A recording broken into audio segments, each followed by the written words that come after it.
তেওঁলোকে বিজেপি চৰকাৰেও কালিৰ পৰা নলবাৰীত আৰম্ভ কৰিছে।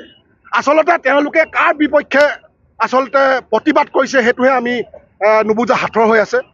আৰু আমি এটা কথা বাৰম্বাৰ কৈ আছোঁ যে অসমত এনকাউণ্টাৰ, অসম আৰক্ষীৰ বন্দুকৰ গুলীত এনকাউণ্টাৰ বহুত হৈছে, কিন্তু অসমৰ ৰাইজে এনকাউণ্টাৰ কাৰ বিচাৰিছে? এনকাউণ্টাৰ বিচাৰিছে আজিৰ দিনত শ্যামকানু মহন্ত আৰু সিদ্ধাৰ্থ শৰ্মা বোলা এই লম্পটকেইজনক।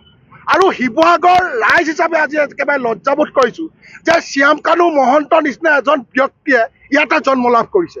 আৰু ইতিহাসৰ পাতত আটাইতকৈ কলংকিত ব্যক্তি শ্যামকানু মহন্তৰ নামটো উল্লেখ থাকিব।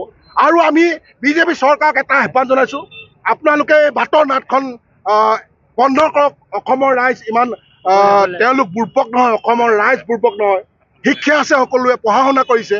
গতিকে অসমৰ ৰাইজক আৰু বুৰ্বক বনাব নালাগে, এই নাটকখন জৱনিকা পৰিব লাগে। আৰু মুখ্যমন্ত্ৰীয়ে অতি সোনকালে এইকেইজন যিকেইজন ৰাইজৰ আদালতত দোষী তেওঁলোকক কঠোৰতম শাস্তি দিবলৈ আমি ইয়াৰ পৰা দাবী জনাইছোঁ।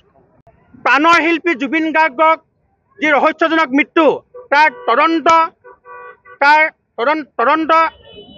শীঘ্ৰ কৰিব লাগিব আৰু ন্যায় প্ৰদান কৰিবই লাগিব।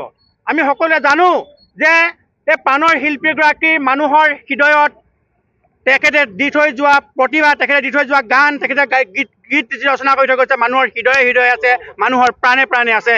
আৰু চৰকাৰৰ এটা কথা আমি এই প্ৰতিবাদস্থলীৰ পৰা আহ্বান জনাইছোঁ, দাবী জনাব বিচাৰিছোঁ যে জুবিন গাৰ্গক যি ভাল পোৱা, জুবিন গাৰ্গক যি প্ৰেম, জুবিন গাৰ্গক লৈ অসমৰ মানুহৰ যি শ্ৰদ্ধা, সেই শ্ৰদ্ধাক কিন্তু চৰকাৰৰ ৰঙা চকু আৰু বন্দুকৰ গুলীয়ে কিন্তু আমাক শাসন কৰিব নোৱাৰিব।